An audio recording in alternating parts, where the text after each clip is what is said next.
I actually told some people from the intelligence world in the US.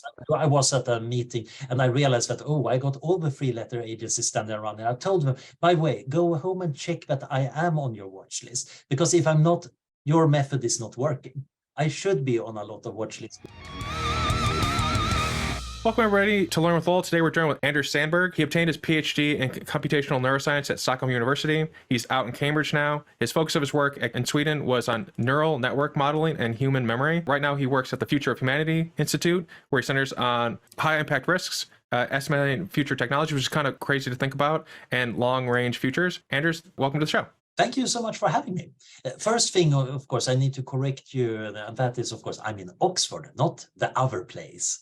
Oh, okay, Oxford. But I'm a graduate of Stockholm University, so while I find Oxford and Cambridge rivalry kind of amusing, I'm not serious about it. Yeah.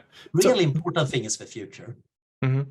Recently, you were given a talk, and you mentioned Myanmar, and we were just talking about this, and I grew up on a farm. I love agriculture. I love the fact that we can feed the world. Like, I think every farmer in America feeds everyone in America plus 150 people somewhere else around the planet, which is fantastic. But what was significant about Myanmar that you were like, you started the conversation and like you went on somewhere else, but which is cool, but there was something there, I think, that you wanted to talk about. Yeah.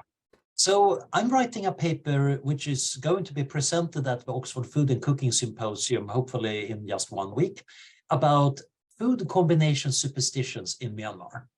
And this sounds awfully narrow, and by my standards, this is ridiculously narrow. And the reason is partially I want to give a talk at that conference because there is good food and interesting topics. But my co-author's wife had also gotten this poster from Myanmar. It's a poster found in a lot of kitchens saying food combinations that are deadly. Not bad for you in some vague sense, but if you eat pigeon and pumpkin, you will die. Goat and buffalo, it will kill you. Jelly and coffee, it will kill you.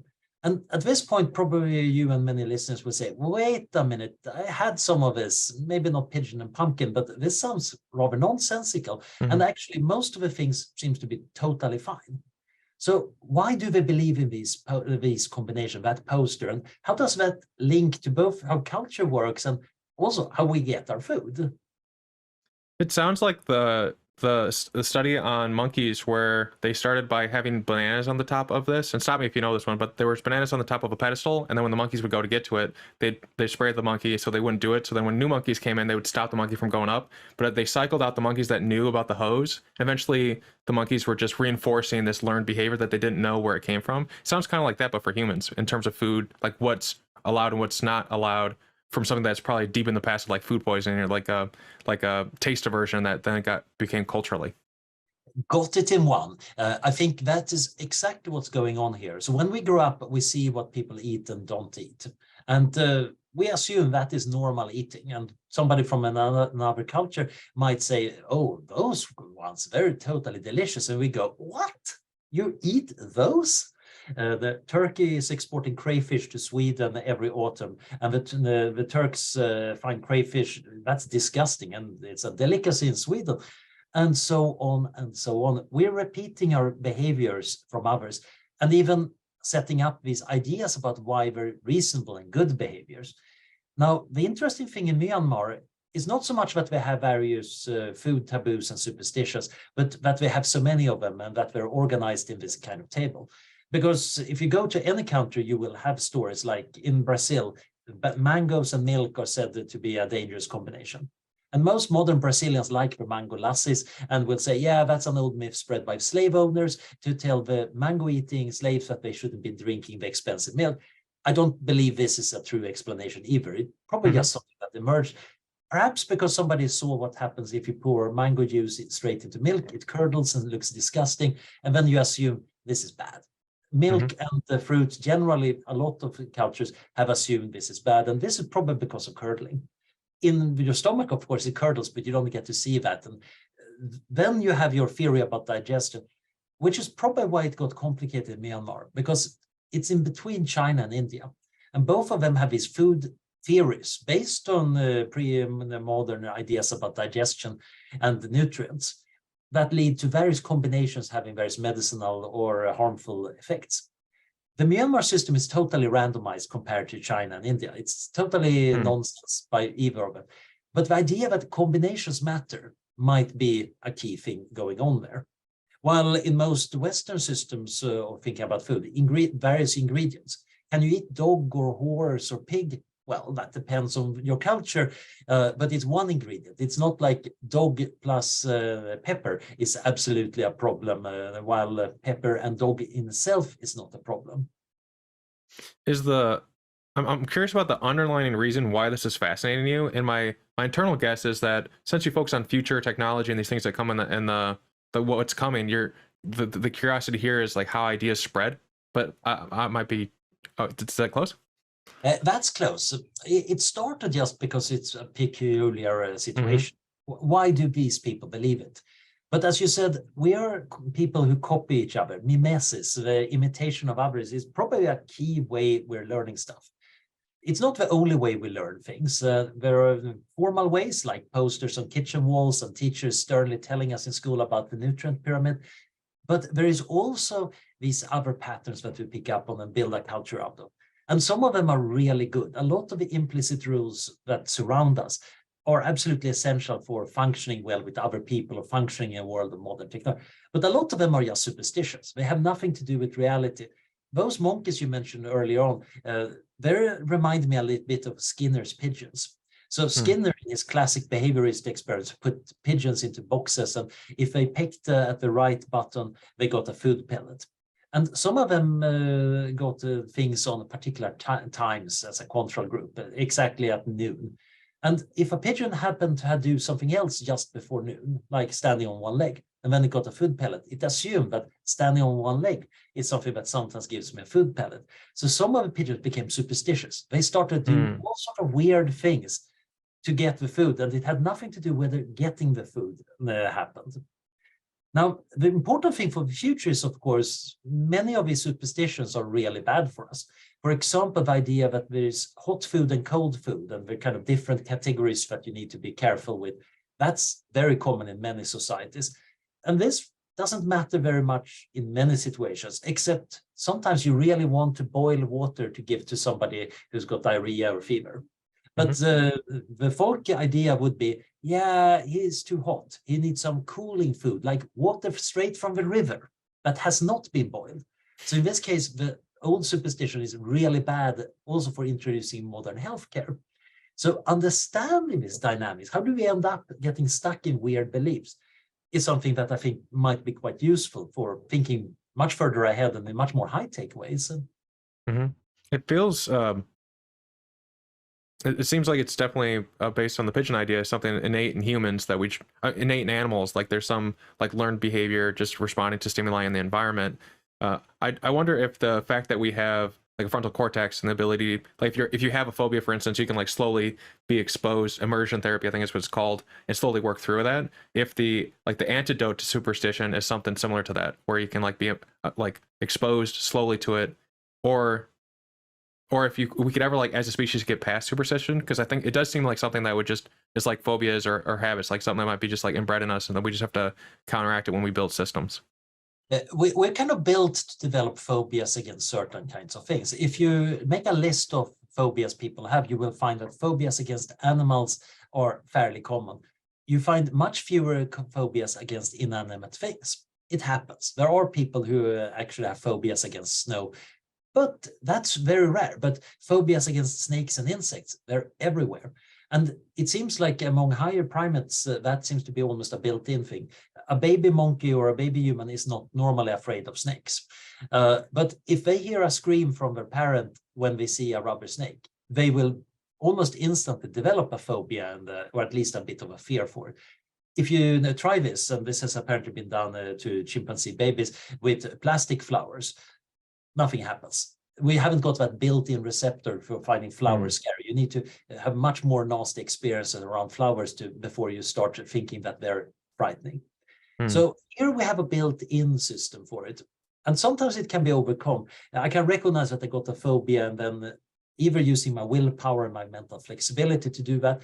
That's how I got over my wasp phobia that I used to have. These days, I generally don't like wasps, but I'm not running away like crazy when I see it. And I could go to a psychologist doing a proper treatment. This doesn't work for other weird beliefs, of course. Especially when you have delusions, you're extremely resistant to any evidence against it. And sometimes you have these bizarre neurological states, like I think it's Capra's delusion. I'm always mixing it up with the Cotard delusion. So one of them is that you believe that you're dead. And that is kind of easily disproven in some sense. The doctor typically asks, but you're breathing. And one classic response from one's patient was, yeah, I didn't know dead people did that. All right, but the doctor kind of kept on demonstrating that the patient was alive. And the patient was, of course, just adapting his belief about how being dead works. The other delusion is that your friends have been replaced by replicas, androids, or ninjas or something. And again, as a delusion, evidence doesn't affect it. These ones are rather extreme, but we have the things that are kind of in between. And of course, our political opponents are all suffering from very bad delusions. But once you start being honest with yourself, realize, I probably have a whole bunch of these things stuck here. And I wonder which of them I actually would want to get rid of. There's Oliver Sacks is a great writer on neurological issues. If anyone's interested in a interesting read, I think the one I mistook my wife for a hat. It's like when you get in that stuff, it kind of it shows how fragile the human brain is and how fragile every day is, and it's kind of a marvel that we are able to have 8 billion of us running around and not. I don't want to have but I think when the one where like your loved ones have been replaced by aliens or robots, apparently if you listen to their voice, you can hear that they're them, but when you look at them, so it's like different parts of the brain are messed up, which is interesting. Yeah, one theory I read, which I don't know whether we have strong evidence for, is that the visual recognition system for faces has lost its connection to the emotional system. So normally when you see a loved one, you get that little kick of, oh yes, there she is. But now you don't get that. And then that feels like, okay, something is wrong here. And then you might jump to this weird conclusion. There was one interesting case where it was a lady who presented with the problem that she felt the cutlery in her kitchen drawer had been replaced with identical copies. That's a very unusual case, and she obviously must have cared a lot about her cutlery or something. But again, it was this weird brain error causing it. Now, many of the errors Oliver Sacks brings up in his books are interesting because he's describing perhaps the most vivid cases. Many cases are much more boring and everyday. Ask any neurologist about their working day, and most of them are not too exciting. But quite often they get extremely weird because we're not normally aware of just how weird our brains are. And a lot of our normal function is kind of slightly shoddy. We're making facts up, we're making arguments up, we're making up our visual and auditory field and filling in the details. And most of the time we're never getting so close to reality that we can see the holes in that. Yeah, the interesting thing about talking to so many different people in so many different fields is sometimes it does feel like there are similar themes that are applied in many different areas. And then it makes me think like, this is a wholly different idea, but like Einstein kept working up into his last days trying to find a universal theory that combined everything that was going on in physics. And sometimes I wonder, like, is it me making a pattern that doesn't exist, or is there a pattern there like the night sky and the constellations that exist inherently that I'm just able to appreciate, which is kind of interesting, just the way I guess you wouldn't be able to prove the difference. Well, I think sometimes we can do experiments to notice that. But there is this tricky thing. We are evolved creatures. Our ancestors developed brains because it was convenient to have a neural bundle close to the sensory organs at the front side of the organism. And gradually it gets more and more elaborate to avoid getting eaten and getting more food and building a little bit of a model of the world. And those organisms that had a too bad model of the world or couldn't learn the right things about the world, they tended to get eaten or didn't have enough grandchildren. So eventually we ended up with big brains that are pretty good at building a model of the world, but a lot of assumptions about the world are already built in. And this is super helpful because, as anybody who's been programming neural network knows, if you can put in some useful assumptions to lower the dimensionality of the search space, you can train much more effectively. So when a human baby opens its eyes and sees the world, the visual cortex is already kind of prepared for you getting a two-dimensional map of something. It still doesn't know how to do this in 3D. That is something that the brain is going to learn over the coming months. But those signals are already kind of going into a system that's pre-formatted for the assumption that you have two eyes, and they are going to then build these higher order representations of edges, borders, objects. And then gradually that these objects are moving, they're constant, they exist in three-dimensional space, they have a relationship to your body. That is already kind of built in. If a visual nerve attached somewhere else to the cortex, that part of the cortex could also learn it, but it's kind of tricky. We don't know how the neural program is going. But then you have this other situation that when we start doing astronomy, when we started to think about space and geometry and these things, and building our big, nice theories, they are good because you can explain them. I can't explain how to do three-dimensional vision. That's just built into my neural network. But I can kind of talk to you about the geometry of space. I can start talking about in Euclidean and non-Euclidean geometry. And we can even start looking at the night sky and making a big model there. Now we found a regularity that the babies are not normally finding. And we made it transferable in another way. So now we can have it as a shared understanding. Mm-hmm. The problem is, of course, some shared understanding are totally wrong. Some of them are oversimplified. So if you say that the Earth is flat, that's a good approximation as long as you're not moving too far. Saying the world is spherical is a good approximation as long as you're not trying to do proper geodesy. Saying the world is roughly an ellipsoid is good enough until you want to put up your satellite orbits and suddenly you need to do something even more elaborate. In this case, we even have this meta theory that we have various levels of refinement. But there are probably other domains where we don't even have those meta theories or even those basic theories yet. And then some of them might be impossible to get because there is no good pattern. I was recently reading a book called Project Hail Mary, which is the author of The Martian. I don't know if you've read either of those, but the really fantastic books if you're into science, solving problems in a fictional sense. But in the book, there's like the humans and they find another alien, and they kind of act similarly. And they wondered at some point, why is it that my cognition, my ability to think and reason similar to yours? Like there's differences. They're like one's really good at math instinctually, but the other one's like where humans are, have their advantages or whatever. And the theory that was postulated is that like the roof of our cognition was set based on how smart the animals in our environment was. And I was recently talking to a shark expert, and they talked about how great white sharks are like the smartest in their area because they're an apex predator, but they're only smart enough to attack those types of animals. I'm wondering if our cognition is set, because I always wonder about this thing. How is it that the people that were throwing a stick in the field can do Euclidean geometry? Like, I guess they have to do like in basic calculations to because that's one of our species traits. Like, we're really good at throwing things. And so how does that go from there to building skyscrapers? And at the same time, is it set? I wonder like where the parameters get set and defined. Like, is there an upper limit that we can evolve to, or that we're set in based on our physiology? And in the Project Hail Mary, the idea was the environment and the things that you have to hunt are where your upper brain range is, which was similar to the other species as well. Granted, we've never seen another alien, so we don't know. But I liked that idea, or I thought that idea was interesting, and it seemed like there might be some merit there, considering like where else would we're never gonna be like evolution's kind of lazy, and our brains take up so much energy. So I think if we were like too smart, it would probably shave it down a little bit. Yeah, brains are very energy expensive. So Yeah. If you're in a nutrient restricted environment, you're probably going to cut it down. We've seen that, for example, in the evolution of bats, where having light heads and is more important than being super smart. So they have scaled down a lot of the brains, except of course the hearing and navigation domains.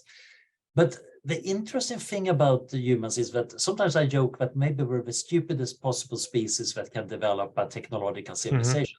Because you could imagine proto-humans evolving higher and higher intelligence up until that point where it suddenly takes off. And it's no longer a question about getting a better brain, but rather now we work together as a team. We can use each other's brains. We can tell each other things. We can share knowledge between many more brains. And that's much better than having a super genius brain in many, many domains. There are exceptions, but when it comes to surviving first of African savanna, teamwork is probably beating being a genius. And once you have a good teamwork, you can start doing other things. So as soon as you get agriculture, you can start having people who's acting as repositories of information, and you develop tools like writing, where you can put information in externally in the world, you can really start taking off. I think a lot of this is linked to that we have a really good working memory. We can maintain several things in our heads that are not present at the moment. We can also communicate. Our language is really powerful because we can sit around the campfire and discuss what if we have a hunt tomorrow. So we're bringing up this hypothetical hunt, and then we can envision it. We can make plans. We can agree on, well, let's go to the waterhole and you take the other side. And then we can even make this group intention that together we're going to do this. And we can even decide how to divide the spoils. So we are not even going to get into a major quarrel afterwards because we already have a plan for that. Now, that sometimes doesn't work, but it works well enough to make us rather fearsome to the other animals of the African savanna. And then you can scale it up, because thinking about stuff that doesn't exist here, that allows you to think about stuff that doesn't exist in the first place, or abstractions. So I think that is one reason for our success. Another one, like I mentioned earlier, is that we're very good at imitation. Many animals are that. They imitate each other, but that's also not the most effective way of conveying information, because telling people stuff can be very effective. You get abstraction stuff. So we have several tools at our disposal, and we're inventing new ones all the time. And part of that is probably because of our over-designed frontal lobes. We can change our behavior. If you tell me the right sentence, I might change the way I live my life. It's rare that that happens, but we have certainly all encountered people who've been changed by having a realization or meeting somebody. That doesn't usually happen that much to cats. You can tell a cat almost anything, and they're not going to change their behavior very much. Partially because of lack of language, but also there is this behavioral flexibility in humans that is both wonderful. We can adapt to almost anything, and horrifying. We adapt to anything, and we quite often think, oh, this is normal. This is totally fine. So, do you think that our way of cognition, looking at other animals on the planet, is, I guess, the only other ways that we have cognition and intelligence as a a meter to gauge against, is our cognition weird compared to other animals? Because I always read these reports of people talking about, like, oh, are whales sentient? They have names for each other. They have all these different things, but do things think in a similar way? Do their brain structures work in a similar way? Because most animals that I've been reading about, because I'm very interested in this, because especially if like whales were like somehow sentient and we're like thinking like us, and we've been hunting them and stuff, which is terrible. But do you think there's something special in the structure and in the way that we in our cognition that sets us apart in and of itself? Like I don't know how to like phrase this question, No, but like I think it's a very good question, and we don't have a great answer to it yet. I have an opinion, but I think the honest thing is, the researchers disagree. My view is, look at the monkey brain, look at the human brain. It got all the same parts. From a low-level perspective, there is no real difference. There is more stuff in the human brain in the frontal lobe region. And there are one weird cell type that seems to be unique to higher primates, but it's not entirely obvious that it's doing anything magical. It might just be a random the electronic component. The real difference seems to be that we have way more of some things that other animals have a bit less of. So, for example, when it comes to working memory, humans are good at thinking about things that are not present. We are good at knowing that I know that you know that I know, and games like that. Higher primates like chimpanzees are not bad at it, because if you're a social animal, you totally need to know a little bit about how to cheat and avoid cheating, and try to help monkeys that don't know certain things about dangerous pedestals and bananas, etc. So all of this is going on there, but not to the same extent. And it's a little bit perhaps like when you withdraw a control rod from a nuclear reactor. At a certain point, the amount of energy output goes up quite dramatically, because you get each extra unit of working memory allows you to do an order of magnitude more complex thinking. Language is also pretty unique because it's so open and open-ended. Again, at this point, people will be bringing in chimpanzees that can do sign language and various parrots. And it's not entirely clear that we got a total monopoly on it. And tool use, same thing. It's just that humans make tools and then we carry them around if it's a good tool. Partially because it's so much easier, because we got our hands free because we're walking on two legs. If I were a chimp and had to carry a tool, it would be really hard on my knuckles. So there are these boring practical reasons too. But generally, I think that most mammalian brains are fairly alike. So when we get to things like sentience, this is kind of disturbing because, yeah, I probably have no reason to think that a mouse is any less sentient than I am. It's probably not thinking very much about the state of the world. It's probably rather single-minded, so it might not be too worried that it happens to be inside a neuroscience lab. I would be rather worried if I realize I'm in a cage in a neuroscience lab. But the basic sentience might be the same there. And that, of course, leads to all sorts of very interesting issues about the ethics of treating animals and other organisms, but also, okay, we've been studying this for a long while, and we're still not great at understanding even these organisms that are related to us. This gets to a similar topic that I wanted to ask you, which is so Carl Jung thought like that there was a collective unconsciousness of some type, that we inherited memory from our past, and that kind of touches on like habits and stuff. But even whether it's true or not, it's not necessarily. It's like I often wonder how often our instincts are guiding us towards something, and maybe our logic of how we interpret it is wrong, but there's something there to think about. And so you're involved in so many different areas, and so I'm curious where the edge of your instincts are telling you that there's something there worth digging. Like, is there an avenue where your gut says, like, if I dig there, there's something more, there's something that's really interesting that I don't think people have thought about? I know there's like several topics that just in the conversation before that you like point out that I've never thought about before. So this is like, it's really cool. Someone who's like, I don't know, to the extent like you use your gut, or you think about things to find ideas to dig into. Yeah, so being an academic, sitting in a philosophy department at Mayo University and trying to write papers, I'm of course trying to pretend that I'm this rational mind that is just thinking these sublime thoughts and then writing them down very carefully paper with all the correct scientific ways of checking the validity of everything. And of course, anybody who's been around academics know that there is all sorts of the normal muddy human thinking going on, and then we refine that into a somewhat presentable paper eventually. And even selecting your research topics, I'm literally sitting one floor above the Global Priorities Institute, where we're working on questions like, what are the most important things to fix in the world? We're trying to understand that at my institute too. We have realized that setting your priorities is super important, because typically the most important thing you could be doing is probably an order of magnitude more important than the second most important thing. So spending a lot of time getting your priorities in order is quite often worthwhile. Yet I don't do that much. And I can, of course, try to come up with some nice excuses, but in practice, I'm a rather disorganized person. I'm solving it instead by creative procrastination, jumping between different topics rapidly, because I get bored and tired with them quickly, and then I replenish myself by doing something else. And this is, of course, where gut instincts come in handy. In some cases, it's just that I realize I can do something useful here. This is something that budges when I poke at it. I can see that if I do a little bit of math on this or a little simulation, I can actually answer a question. And then I'm just doing that because it's an opportunity. It's a low-hanging fruit. Sometimes I notice this seems to be a kind of crucial thing. Regardless of what the answer is, it's going to affect the whole future. I should probably be looking more at it.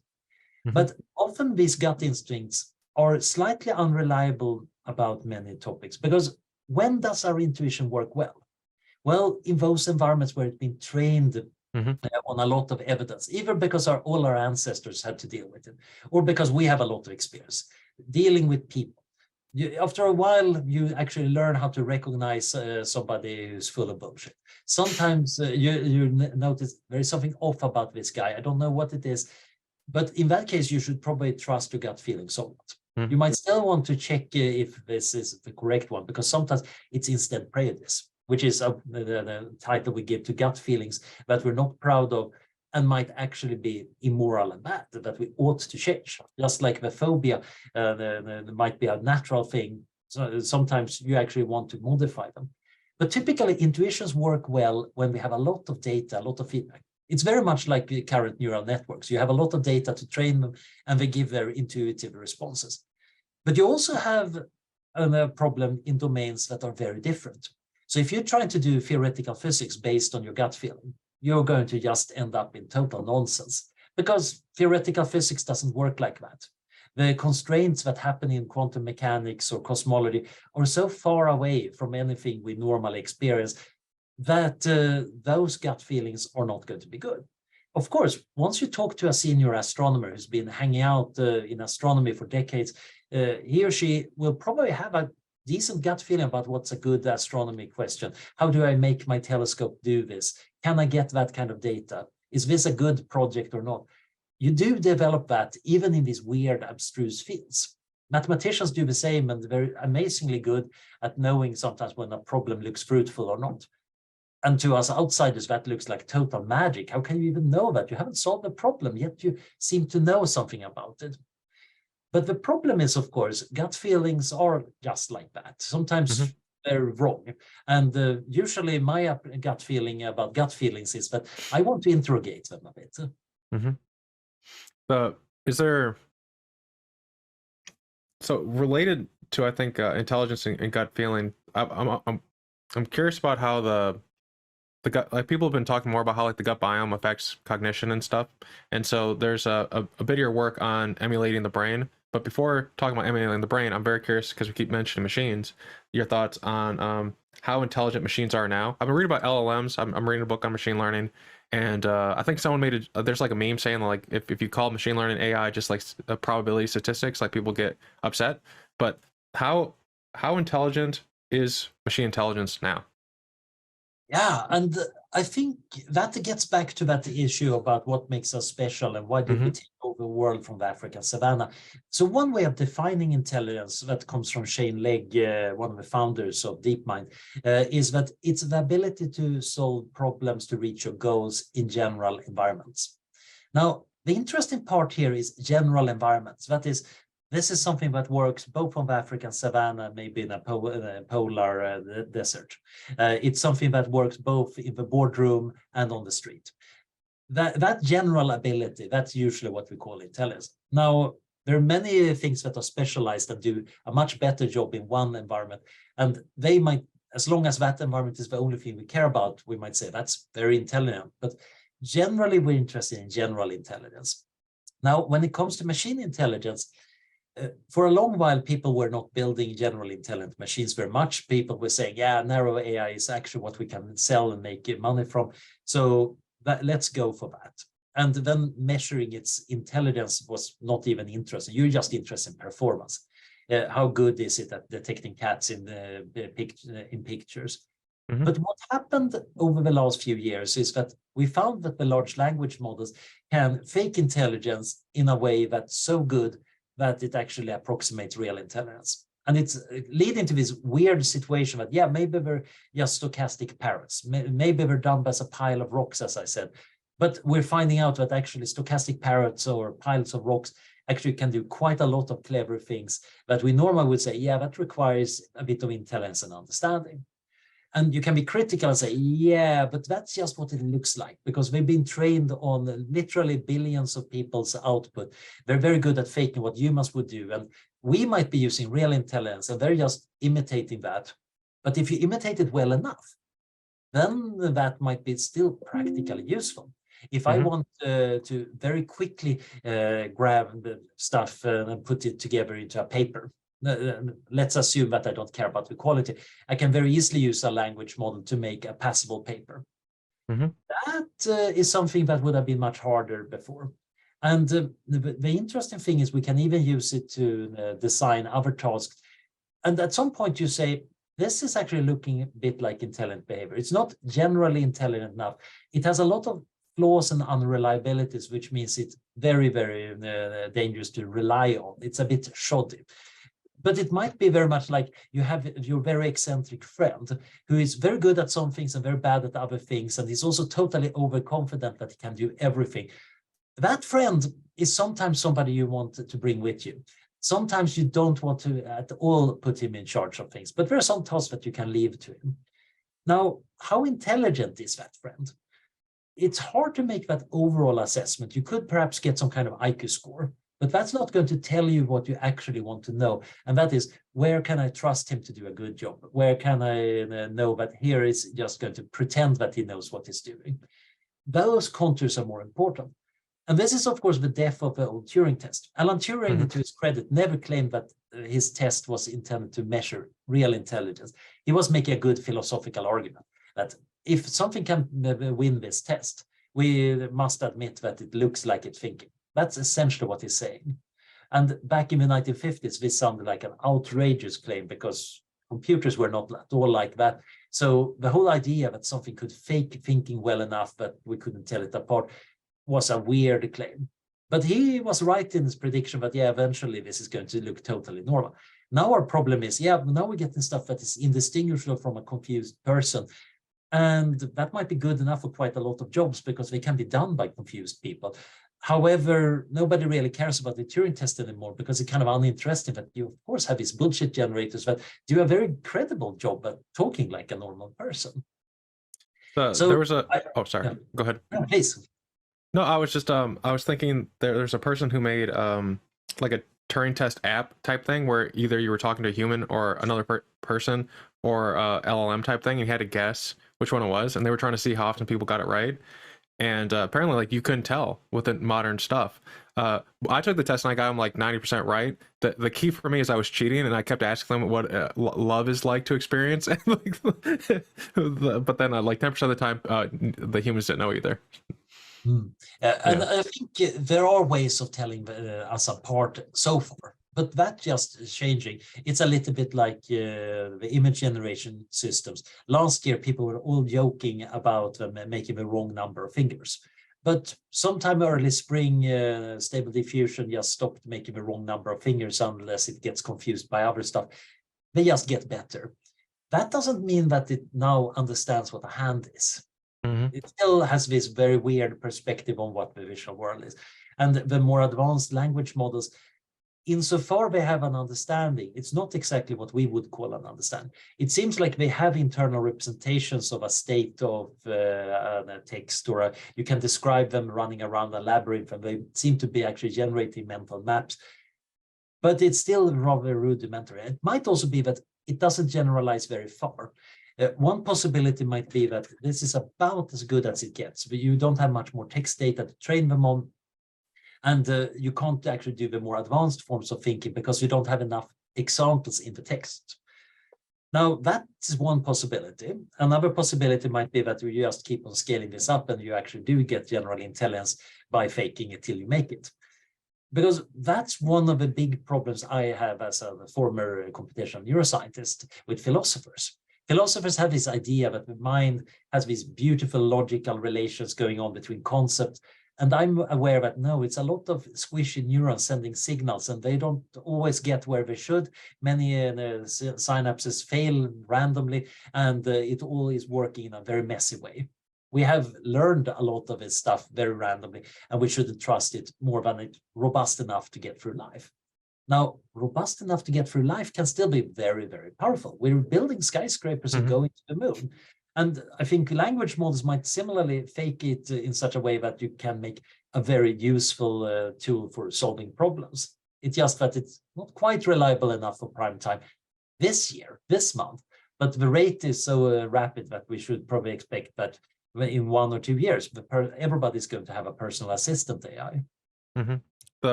I was reading about it, and it feels, and maybe it's just like the papers I was reading that were like old or whatever, but one of the limiting factors in the AI machine learning that exists now is like the working memory that we've been talking about thus far, because from what I understand, if it's like translating something or it's working on a probabilistic sentence, it only pulls like a small segment of that to then guess like what's the probability of the next word being the next word and the next word.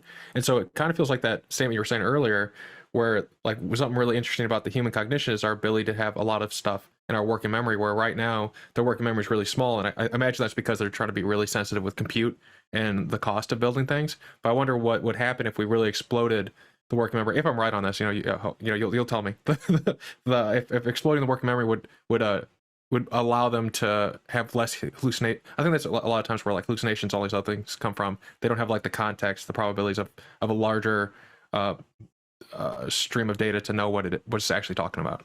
Yeah, you're right about this context window playing a very important role. So in these neural networks, basically we started from the beginning of a text and reading it, and then putting in some kind of representation into the system.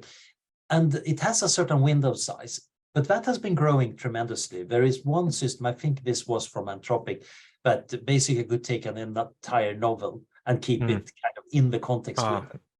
That is downright frightening when you think about it as working memory. It's like going from 7 things in working memory to 7 million things. Whoa. At the same time, the hallucinations, some of them depend on that it lost its context. I think that was very obvious with the earlier versions of the language models.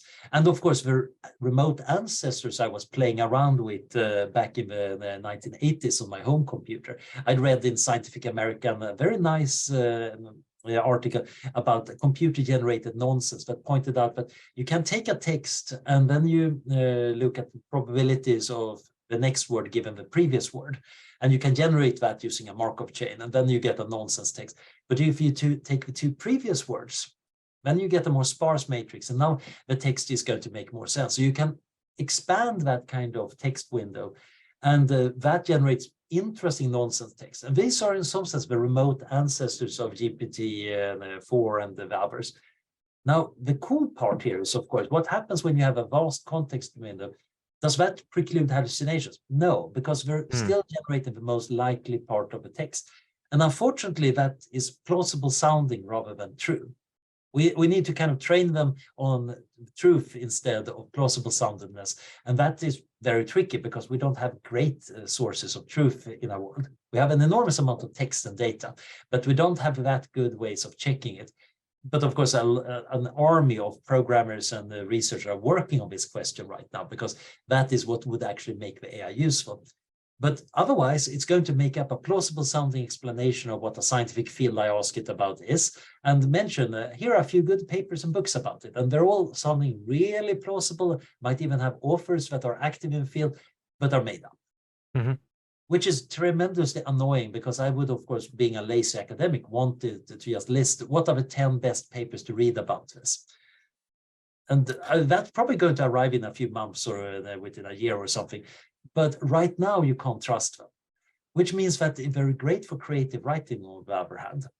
So I've been having so much fun with ChatGPT, just writing fiction or coming up with ideas for role-playing games, because here truth doesn't matter. Consistency is somewhat useful. Style is very important, and suddenly they're really good. And I have friends working in marketing, and they're, of course, saying that this is doing our job for us.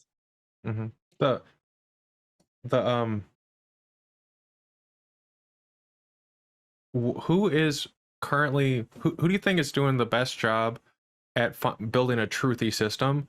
And then underneath that as well, do you think a truthy system is most likely to come out of a closed system like OpenAI, which is no longer open, or an open source system that has all the weights and all the measures known, so that you can even know if it, like, you can go all the way down to the turtle shell, like the turtle to see if it's truthy all the way down. So who's building the truthy system now, in your opinion? Who's like on the cutting edge of achieving it, given like all the complexity in the world? And then what would be your guess on which model of like open source everyone can see, validate it, and contribute to it, versus like a closed system that's, just has like the best minds within a corporation helping it? Yeah. The first question, I don't know the answer to. I don't know who's best at it. One way of trying to answer it would be to say something like, maybe I should expect the people who are working on actual reinforcement learning and actual robotics to be much closer to truthiness than the people working on language models. And one reason might be that if your robot is getting the feedback from the environment when it's actually doing stuff, that is going to force it to make a world model that actually corresponds well enough to the actual world. While if it's just blabbering on and making a plausible sounding output, the constraints are much weaker. That might be true, but I'm not entirely convinced about it, because there is a lot of overlap. There are literal robotics companies that are using language models to generate plans and programs for the robotic arms. So you can imagine that there is going to be language going on inside the robot, which is also a hilariously weird idea on its own. But when it comes to openness versus closeness, I don't think truth has very much to do with that. Openness is more about, are we getting more experimentation along a lot of unexpected directions versus are we getting effective experimentation, maybe with big resources in a few directions? So one of the things I love about the world of AI-generated pictures is that you have somebody publishing a paper about how to do something, quite often academically or corporate, and within 2 weeks, the Reddit forum has an implementation that you can run on your own system, and then, of course, people generate scantily clad anime ladies, but that's a secondary thing. The interesting thing is, of course, many researchers would probably say, yeah, scantily clad ladies is not exactly why we're doing this research. But others say, yeah, but I want to use it for that. And architects say, hey, I'm totally using this for interior design. So you get different interesting takes on what it might be good for. And I think that's very healthy for many technologies. This, on the other hand, makes the risk and safety part of my brain go off kind of, wait a minute, aren't we a bit scared about AI around my institute? Isn't this actually something that means that it's very hard to control? And that's also true. There are some technologies that I think it's a great thing that you have more people playing around with. As I mentioned earlier, I grew up in the 1980s with my little Sinclair ZX81 home computer, 1 kilobyte of memory. You connect it to a television set. And then I advanced to the ZX Spectrum with 48 kilobytes of memory, and so on and so on. And a lot of my friends were growing up with other small computers, and my generation became very used to playing around with computers and understanding them. And our parents were kind of watching the kids play around with them. So there was an understanding of computing that when in the late 80s and early 90s, as the PCs and the internet became more real, actually allowed it to be integrated in society. And also made many of us rather aware of risks, possibilities, limitations, and opportunities. Great. Now, the same thing has not yet happened for AI, and that might be very useful, except that if it turns out that you get something the equivalent of a gun in AI, suddenly you open sourced guns. Suddenly, everybody can get a gun if they want it. Now, you're American, so you might have a different perspective on guns than I have as a European, but you can kind of see the problem. There are some technologies that you maybe don't want to democratize too much. And there is an interesting question about offense versus defense. When it comes to computers, we have been very bad at doing defenses. It's far too easy to hack and destroy and sabotage computers. And given how much depends on that, that's a bit of an uneasy situation. Yes, having a lot of programmers means that some of them are going to be hackers and make computer viruses, but some of them are also going to start antivirus companies and the computer security companies. So it does work out somewhat well for computers. It haven't collapsed completely yet, but it could be way better. This could, of course, go either way when it comes to AI. And this is part of the ongoing arguments people are having about open source versus closed source. Often it's framed as power. If I can't control the software that is important in my life, that's kind of a scary and dangerous situation. On the other hand, maybe it's also a good thing to keep control over some dangerous software. And we don't have great intuition. So getting back to the earlier conversation about the intuition, we haven't had that much experience. But the relevant experience here might be, can somebody make the equivalent of a shooting spree or a weapon of mass destruction using AI? And so far, we haven't seen that. I think once people do scalable identity theft or something else like that, we might change our tune a fair bit. But then, of course, it might still be too late. There are various bottles and geniuses out of them. And in some cases, we might just have to learn how to live with them. Yeah, this touches on a related topic that I think you wrote about, biohacking. Do you have to fear a rogue government, angry PhD student, or like a biohacker or something? And I think that's was roughly the title of it. But yeah. I'm wondering, I have wondered for the longest time, why haven't we had a biohacking incident yet, where like something went out there, and then I'm curious which is going to be the greater threat, biohacking or AI, when they all offer different vectors to have a problem hit the world. And I'm continually surprised, or maybe it's like the government's just really good at like handling them, like to the point where we just don't hear about these incidents. But I feel like AI your ability to use machine learning, use these open source tools, the bar is lower for you to do damage to the world compared to biohacking. Like, you have to kind of understand what you're doing, though you can to some extent paint by numbers if you're following something like what Joe Zahner builds at Odin. You probably could just buy the right stuff and for like $500 have something that's bad. But so there's like two questions there. Yeah, go ahead. Yeah, so I think this is a really interesting one. And there was recently a paper published by some people at MIT who used a large language model to see if non-scientists could get advice on how to make a pandemic virus. And it got really shockingly far in 1 hour. Now, critics would say, yeah, but they still never did anything in a lab. This is just hype, etc., etc.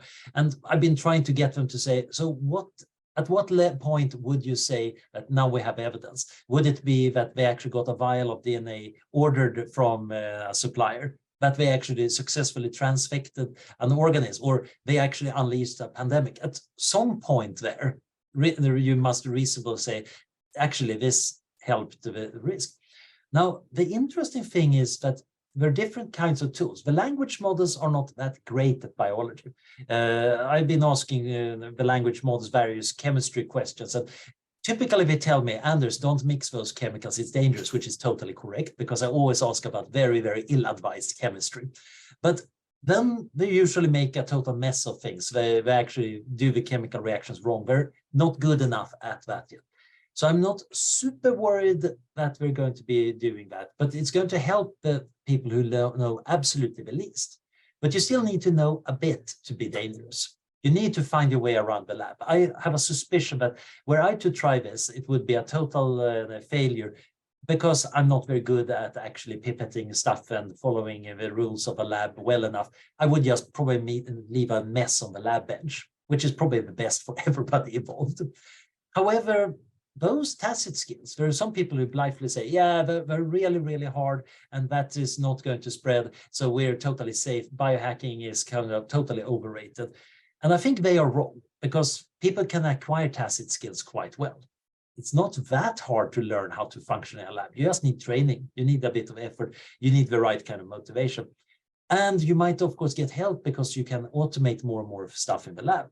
So besides the language models being good at explaining and giving you ideas, you might also have a kind of biology support software and tools that actually perform experiments for you. And that might change the equation of how many people can do. So in that paper I wrote, I'm thinking about a kind of risk pipeline from somebody having a bad intention over to understanding how to implement that biologically, over to getting a DNA sequence, getting that DNA sequence in a vial, transfecting organisms, multiplying them, testing it out, and then unleashing it. All of these steps are hard. You can fail at them in various ways. Aung Shinrikyo, for example, when they tried their bioattacks, they accidentally heated up the botulinum toxin too much by the release system, I think, and it was mostly ineffective. That's great news. They failed at that step, and many lives were saved from that. But the tricky part is, of course, that means that the totally incompetent people are not going to get very far along the risk pipeline, while the very competent person is just going to jump through every step very well. But the number of steps also determines how likely it is that you trip on the way. And if that gets shorter because you can automate it with lab automation, or you have a useful lab software that helps you organize it, that increases the risk perhaps more than helping people who don't know what they're doing with some of the steps. So that gets over to a question, why haven't we seen anything yet? And I think the honest answer is, it's a bit like when you're in the morning rush hour traffic. Why aren't people pushing each other in front of oncoming trains and cars more often? And the answer is, most of us are nice.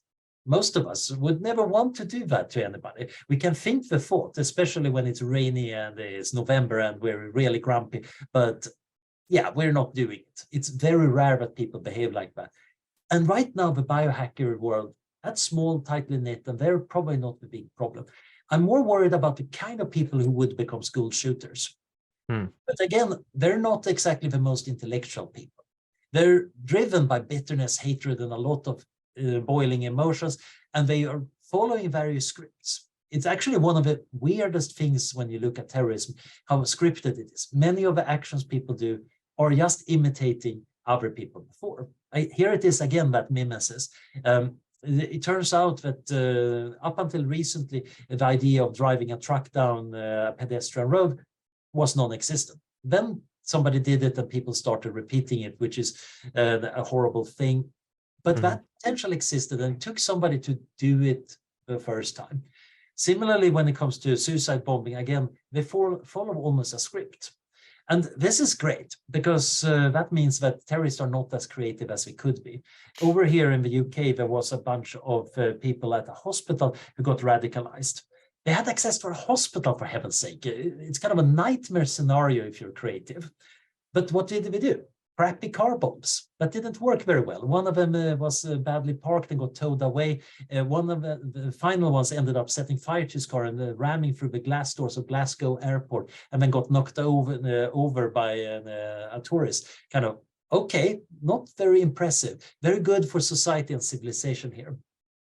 So I'm not too worried about that end. On the other hand, you have a government. If a US government decides, okay, we're totally going to make a doomsday pathogen, and here is the budget allocation for it, of course it could do it really well.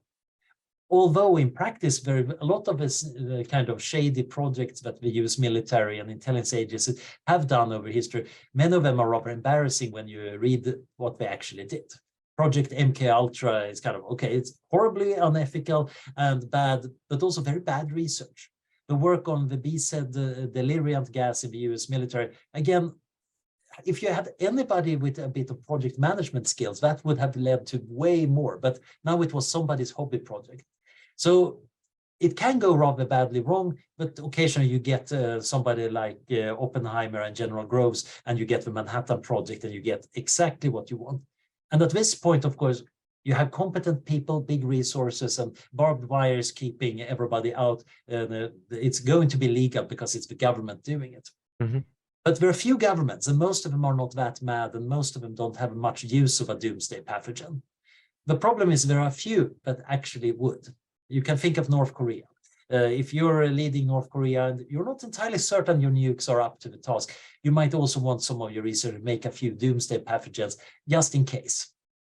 And maybe you're a smaller nation and realize, oh, I haven't got those wonderful resources North Korea got.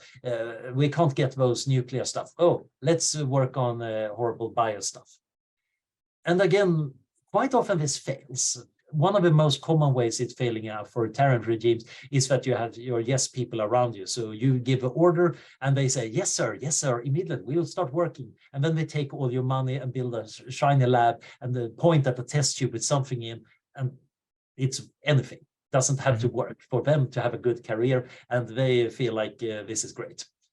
The problem is, of course, occasionally they might actually be doing the thing. And that is probably going to be easier in the future. And that suggests that we might want ways of controlling this, but we don't want to lose the freedom to do stuff in the lab. In Germany, it's even in the constitution that there is a freedom to do research. I think that's very nice, except that we might want to have a way of preventing freedom from research to turn into freedom of making doomsday weapons. Generally, we want to have ways of making that less likely, especially accidental doomsday weapons. There are fewer really malicious people than there are annoyingly stupid people who don't realize that this project is a bad idea. Around where I'm at, there's a lot of, I think they're like making meth or something, and the police are able to know, oh, there's someone in this region that's making meth because they're buying all the supplies. So maybe that's another controlling factors. You need pretty specialized equipment to build these things, like all those different steps you talked about, just in the knowledge, but also the equipment. So it's I imagine you're on a registry with all the things you've Googled. I actually told some people from the intelligence world in the US. I was at a meeting and I realized that, oh, I got all the three-letter agencies standing around. And I told them, by the way, go home and check that I am on your watch list. Because if I'm not, your method is not working. I should be on a lot of watch lists because I'm interested in a lot of weird stuff. Anybody searching and downloading neutron diffusion code should be kind of going up a few notches. But the problem here is, of course, I also know how to do this in secret. I don't bother because I have an excuse that I'm doing research about existentialism. So I should be allowed. At least that's my excuse when the Men in Black shows up. But if you want to do something really sneaky, you can take steps to hide it. Although not all steps are effective. So if you're buying up a lot of ingredients to make meth in a vicinity, that's probably going to show up. This is getting harder for some things. So the attempts at stopping people from doing drug generation has also meant that a lot of amateur chemists can't get very chemicals that they previously would be buying in the chemical supply store. So if you go to YouTube, you find all sorts of wonderful instruction films on how to generate it from household ingredients. And I find it very relaxing to watch people make horrible chemicals out of it. But they're, of course, not making meth using it. They're just... They just want to have that sulfuric acid or that fuming nitric acid or that hydrazine for some other very ill-advised chemistry. Now, the interesting problem here is tracking bad activity works well in the physical world of chemistry. It's trickier for biology because the tools you need to make the doomsday pathogen is about the same tools as you need to make your bioluminescent C. elegans worms or bacteria. So you might actually have a harder time discerning it. And of course, the fear for AI is that doing the really dangerous AI, whether that is to commit big crimes or controlling drones to do attacks, might look the same. There are still interesting issues like maybe we could control the amount of compute you have access to. Training a big neural network, that is a big run on a big data center. So there have been some people arguing that, oh, no, it's bad for the environment. Look at how much energy they used up. And when you actually calculate it, it turns out that GPT-3, the training used about as much energy as it takes to make a 30-foot steel railway bridge. That's not nothing.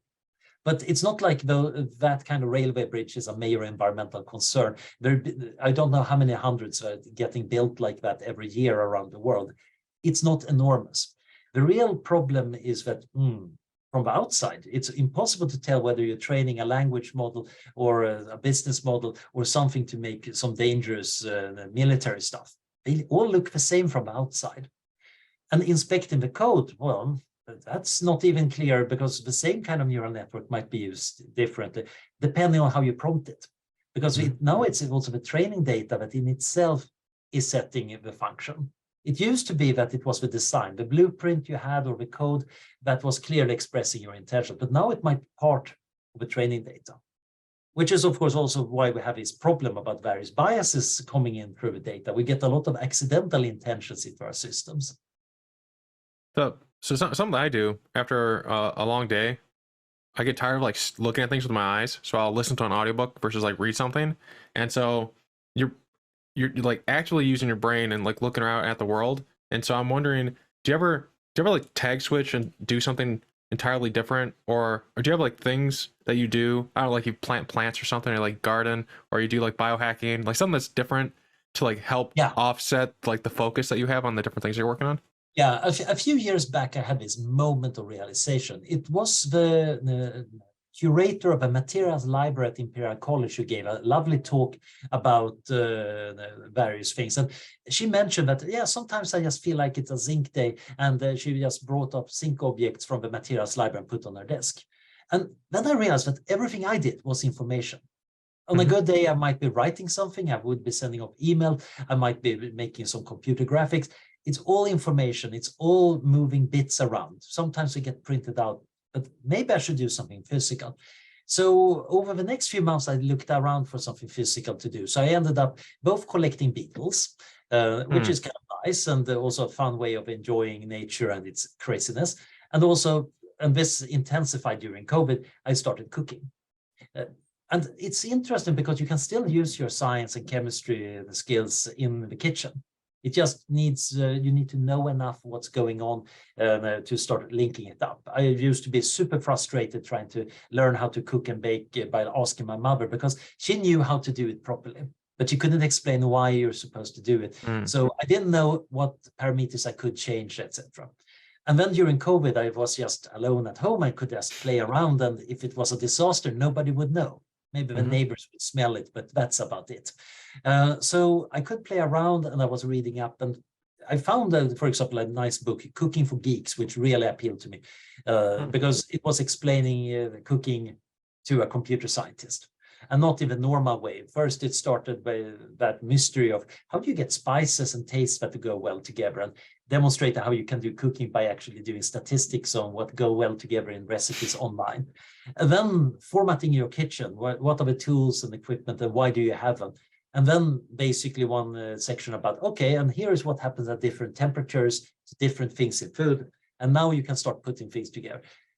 Once you have that key, and that was what worked for me, other people might find other books useful, then it's easier to start understanding. I read a lot of molecular gastronomy. I like Harold McGee's On Food and Cooking, which is this enormous tome going through everything. One chapter about milk, where you get into the molecular nature of milk and why does milk do what it does when you heat it, etc. One chapter about eggs. What is an egg? Why does it behave like this? And then it leads to interesting questions like, how do you make a decent hollandaise sauce? Mm-hmm. And once you're going on that, eventually, of course, you also get the practical skills. I'm still not a great cook in the sense of having an elegant kitchen and everything in its right place. It's messy. I need to clean up a lot afterwards. But I know I can generate food that seems to be tasty. At least people are polite. And the most interesting thing is, this is, of course, where you both can use your intellectual skills, but also the sensory skills. You actually need to taste the food. Actually, what taste combinations are good? Well, you still need to take a taste of that sauce and try to figure out what's missing here. Is it salt? Is it some acidity? Should I throw it out and try something else? And that is a good way of doing a context switch. Similarly, practical things like just washing the dishes, I regard that as a kind of meditation. It's simple. Mm-hmm. My hands know what they're doing. And meanwhile, I'm kind of thinking about nothing in particular. One of the big problems when you're intellectual is that there is always something to think about. And quite often you even have it assigned as a task, which is horrible. I need to think about the structure of that book chapter I'm supposed to be submitting next week. But I'm not going to progress that much on it if I'm thinking about it. It's probably more likely that I'm going to understand how to make an elegant way of expressing the argument while walking or doing the dishes or trying to take a good photo of that darn beetle running away from me. Just a quick question on this. Is there a dish you'd recommend? I like cooking as well. I've been getting into making bread. I make there's like little tiny Dutch oven I got at Target, and I make little tiny breads. It's adorable and I love it. But is there something you recommend people try making, or something that you enjoy making? Yeah. I do enjoy making a dish that forces you to do several different styles of things. So one of my standard things is fried salmon fillets with wilted spinach and mushroom sauce. So the salmon is interesting because here you want to heat the fish so you get a nice crust that is full of tastiness, but you also don't want to overheat it so it becomes dry and boring. So there is a bit of observation and controlling temperature. That is an interesting separate thing. The wilted spinach is super easy. You just take a frying pan, you have some oil, some salt, and maybe a little bit of garlic in. You just put in spinach leaves, you move them around a fair bit, not too high heat. The cell walls break, they turn into this nice green fresh mush, and then it's super easy to do. And then, of course, the mushroom sauce, that's also fun because the mushrooms behave very different from much else in the kitchen. So one thing I've done is I repeated this many times so I know how to do it fairly well. Same thing with my mushroom pie. That's another thing I'm doing almost every week. Make a pie crust, which is very interesting because unlike bread, where you want the gluten to be extending and making it elastic, here you desperately want it to not get any gluten out. That's why you're supposed to work with cold butter and cold water and kind of work very quickly. Because basically the starch needs to be held together just by a bit of fat before you then put it in the oven. And then you fry up mushrooms to remove a lot of water and put on a ridiculous amount of lovely cheese, etc. It might not be the super healthiest, but it's very enjoyable and it's vegetarian, if not vegan. Now, the interesting thing is, again, doing the same dish a number of times, you start learning the parameters. You can try experimenting. So your small bread, for example, to me, that sounds really tricky because I'm very bad at bread making. I'm great with cakes. I've been doing that since I was a kid, but bread I find still a mystery.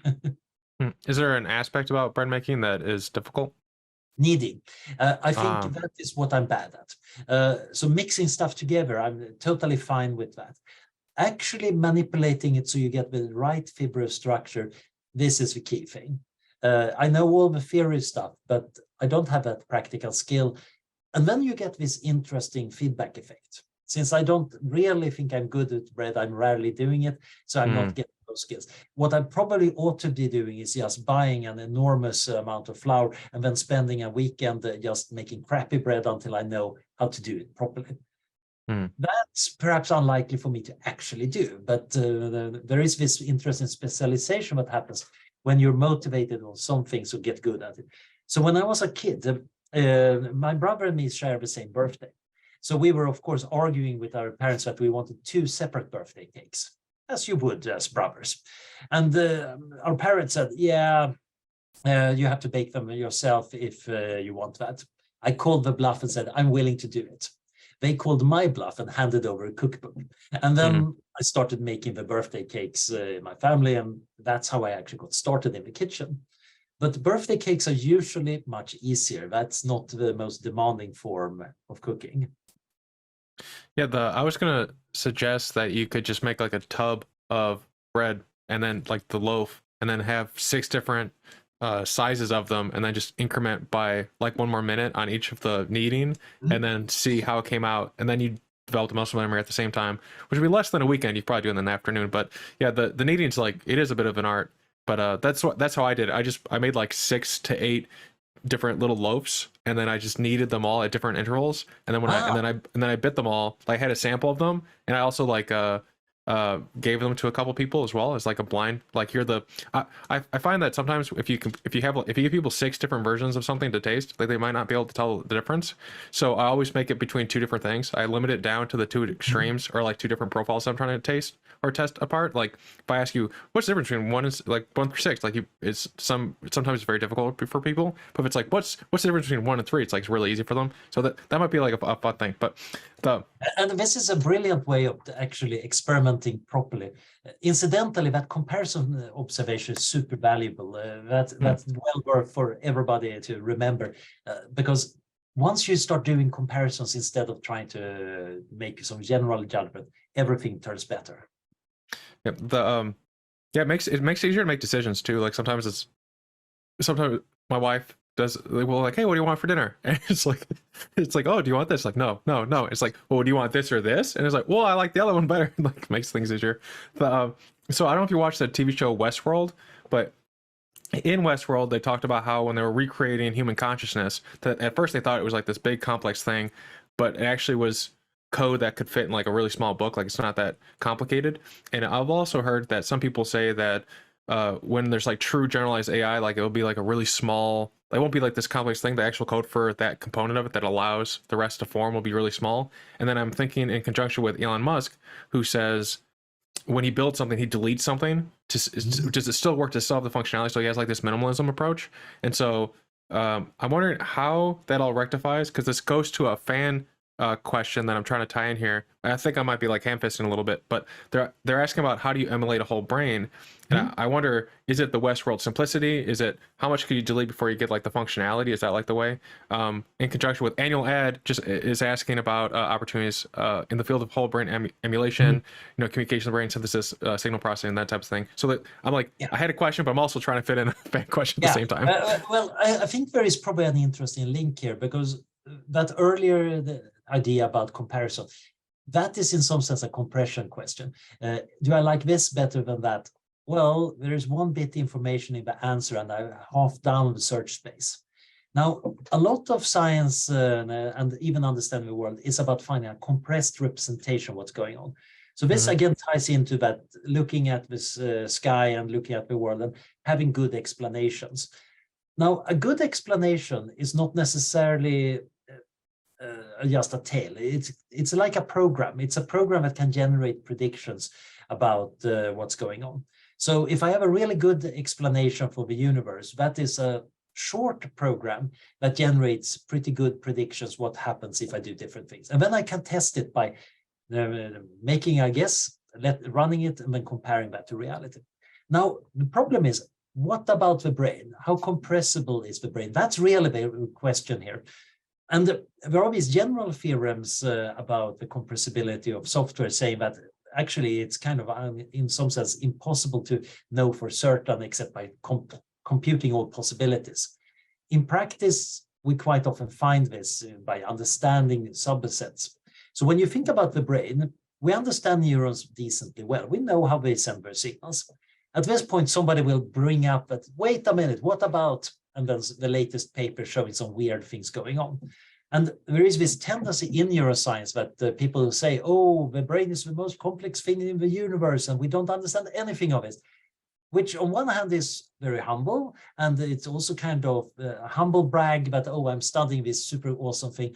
But it also kind of leads out to the fact that we know a fair bit about it. We know about its electrical properties, its chemistry. We can actually make brains do a surprising, shocking amount of stuff. It's just that there is also a lot of stuff we know we don't know. And sometimes it's very relevant things, and sometimes it's stuff that's just unknown unknowns. So when you think about brain emulation, the typical concept many people have is you take a brain, you scan it using some interesting technology. We can just hand wave that for the moment. And then you get a one-to-one representation, which is probably going to be this big computational neuroscience simulation. You simulate little compartments inside the neurons that are roughly the same electrical potential and chemical mixture. And we have equations since the 1940s, the Hodgkin-Huxley equations. They are still valid. It's just that we need to update them with a lot of extra terms for all the weird stuff going on in biology. And then you just run it. Great, easy peasy. Okay, you need an environment simulation, a body simulation. That's also kind of a mess, but this sounds easy. But now you're not having a very compressed representation. You're trying to make this one-to-one model, because that is probably the easiest thing to do based on a scan. If I take a scan of a piece of brain tissue, I can see the neurons, the connections, and hopefully we can figure out a way of getting the chemical and electrical properties too. That's the big question mark on how to actually do. Because we can get the connectome these days more and more for bigger and bigger organisms. But that's not necessarily telling us, because that's a dry brain. We want to actually compare it to a live brain, and that's much trickier. But once you have that low-level model, that doesn't tell you anything about the high-level stuff, including things like consciousness or intelligence or memory or attention. You don't even get to see where love is in the brain. You just have this big simulation. If it works really well, of course, that emulated person will now say things about whether he is conscious and maybe write a love poem, etc. Great, we know that it works in that case. But how much could you cut it down? And many people in computational neuroscience believe that neurons are probably a too low-level representation. So my advisor, Professor Anders Lansner, had this view that it's probably the cortical microcolumns, which is a few hundred to a few thousand neurons. They are actually the computational units. They're working together as a little microprocessor, and they're all connected to each other. But the individual neurons are doing fairly small tasks. And what you could replace them all with these more higher order units. That's kind of a nice idea. We don't know whether this is true, but we could test it if we had the brain emulation. On the other hand, if I start out with this idea and try to map it onto a brain, I will not know how to do it. So the likely way we get brain emulation is we start with a very complete, very messy representation, and then see how much we can refine it. And hopefully this can be refined when we're actually having actual input from real animals. And that is, of course, getting over to the question, so what do we need to do? Where is the career opportunities? And right now, the scanning side seems to have a lot of cool possibilities. Expansion microscopy means that we can do awesome things by expanding tissue to be big enough to see in a microscope. But array tomography it seems to be able to find a lot of different chemical traces. And of course, the people with electron microscopes are figuring out ways of doing slicing and scanning on larger scales. So cool stuff is happening there. The computer is also kind of there. You have people working on the better microchips, a better interconnect. The translation part is very annoying thing. If I have a slice of a brain and a good scan, can I turn that into something that runs? And nobody has done this yet. I think that is one big challenge. And we probably need to invent a bit of science here, because it's one thing to base it on what we already know about the brain. We know that there are unknown unknowns, and some of them are kind of very suspected unknowns. Temperature, for example, it affects various processes in a lot of the ways. So we probably need a temperature model. That's complicating things in an annoying and boring way, but it's probably not hard. Probably. We don't know that. We need to test this. And then you need to be able to run an experiment in your computational model and go out in the real world and see, did it predict the right thing? And if it didn't, you need to find the delta and use that to figure out what you missed. This is where we probably need to do the most methodological innovation. This is where the genius insights might be needed. Or it might just be a lot of hard work and elbow grease, where you have a lot of people in the lab testing a lot of possibilities or building up automated AI-supported system to do scans, simulations, testing, comparisons. So I think there is a lot of work, both for people working on the AI-supported research, for developing the ways of interpreting scan data, the practicalities of scanning tissue, and also maybe modifying tissue. Brain implants are interesting because they allow you to send a signal and see what the response is. You can, if you can do that and then compare to what the response is in your simulation, you learn quite a lot more than just being observational. So we want to close the loop here, and that's going to require a lot of development. The cool part is some of this is useful even in standard neuroscience. The basic goal of brain emulation is kind of outside what normal neuroscience is about, because it doesn't give you an understanding what the brain is. It will not tell you what intelligence is. You just end up with an intelligent system that you now need to do research on. But it would produce a lot of intermediate ways of investigating neural systems, some of which are good for science, some which might be just medically useful. After all, just imagine if we could find a good way of seeing where the pain is coming from in a tissue. Just pour on some nanoparticle reagent and it changes colors when it links to C fibers, and then it starts shimmering when there is a signals in the C fibers, and we know this is where the pain is. Whoa, that would be rather valuable for a lot of people. So there is a lot of cool stuff in this neurotech area that I think one can get into. And it might be on the material science, making those nanoparticles. It might be on the more biological side, like how do I interface with the immune system? It might be on the device side, whether that is an implant or a robot or an electron microscope. It might be on the software side. How do I interpret these things? Or it might be kind of a research planning or a systems engineering side. How do I set up this feedback loop, and how do I get funding for it? Yeah, and I know we're going long, so I just quick two questions. There's a person who's roughly asking, how can non-technical people be a part of these types of projects to help out? They have a longer question, but I feel like using just emulation or anything that we previously talked about, how would a non-technical person come in and help out? I think that's an interesting question. So it used to be that science was seen as unproblematic and it's always good, and we should all respect the scientists because they have the truth. And we have kind of rightly challenged that in the modern world, but we also ended up in this weird situation where, okay, people say trust the science. Wait a minute, science is about testing and not taking your word for it. That's even the motto of the Royal Society in London, nullius in verba. Don't take our word for it. You actually need to check the things. So we have ended up with this weird situation where a very good idea about democratizing things and not accepting authorities just because we say we're authority has also turned a little bit into an anti-science attitude. The reasonable anti-elitist attitude has also turned into this distrust of expertise and assuming that just because I can do some research on YouTube, I know just as much as the expert. And we have a bigger malaise in our culture, and that is, of course, many people don't think that we're making progress. It's just one darn thing after another. And thinking about the future is quite often rather pessimistic. Now, non-technical people have an important role here because we're all kind of embedded in the zeitgeist, this idea about what the world is and where it's going. And the stories we tell each other about. Do we hope for the future? Are we fearing for the future? What should we be doing in the future? And generally, I think we need to actually work rather hard on this project of actually reigniting the idea that, yeah, we can actually build stuff. We can understand stuff. We can actually make the world better on a vast scale. That doesn't mean that we should always trust the people saying that we can do it. Actually, we should be rather good at scrutinizing their agendas and their plans and pointing out that quite a lot of emperors have very little clothing on, and quite a lot of projects might be leaving out important stakeholders, etc.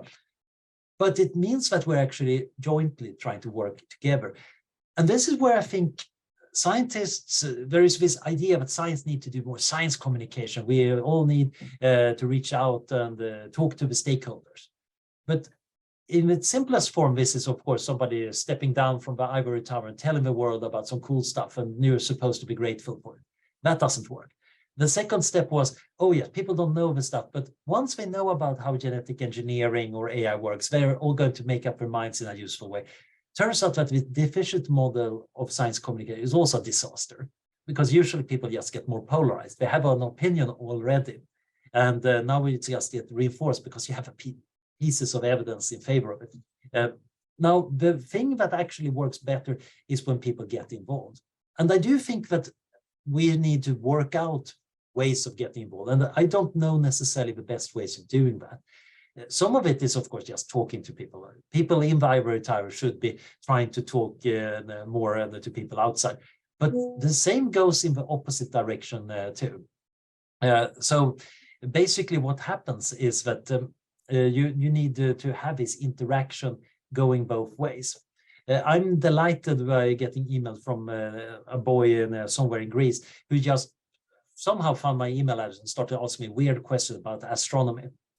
Yep, maybe I should be doing other stuff, but I give that fairly high priority because I think it's rather cool to just talk to somebody who's just interested in general. And I think what the non-scientists can do here is actually helping us have this general discussion, both talking to the scientists, but also talking to other people and helping build a culture of progress, including defining what the heck progress actually means to us. Because right now, you find very few positive visions. So even if you have a fairly crummy positive vision, it actually gets a lot of impact. This is partially why some religious fundamentalist groups are getting traction, simply because they have a kind of positive vision. It's super reactionary and limited, but at least they think we can be going there. Meanwhile, a lot of liberal society doesn't dare to propose a vision. Why? Well, that proposed vision might be against what somebody likes. So we're only going to talk about what we're against. And there is a long list of things that all reasonable people are against. So we're all trying to do risk minimization and be inclusive. But that's not a positive vision. You need to have something to aim for.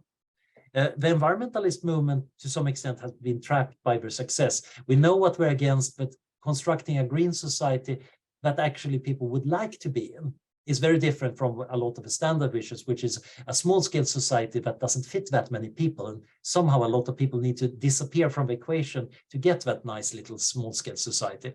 Scaling it up so you can have a solar punk society that has cities with 10 million people is outside the normal discourse, but probably should be done. And I think that from my own transhumanist perspective, I would like to have people think about what would you actually want to enhance. Most of the talk about enhancement is either cool far mode cyborg stuff or it's work. But most of the things we actually care about happen in our own daily life. There are probably aspects of our being that we might want to enhance, and they're very different from what makes us work better. Okay, sorry, getting into a rant here, but at least that managed to cover quite a lot of ground.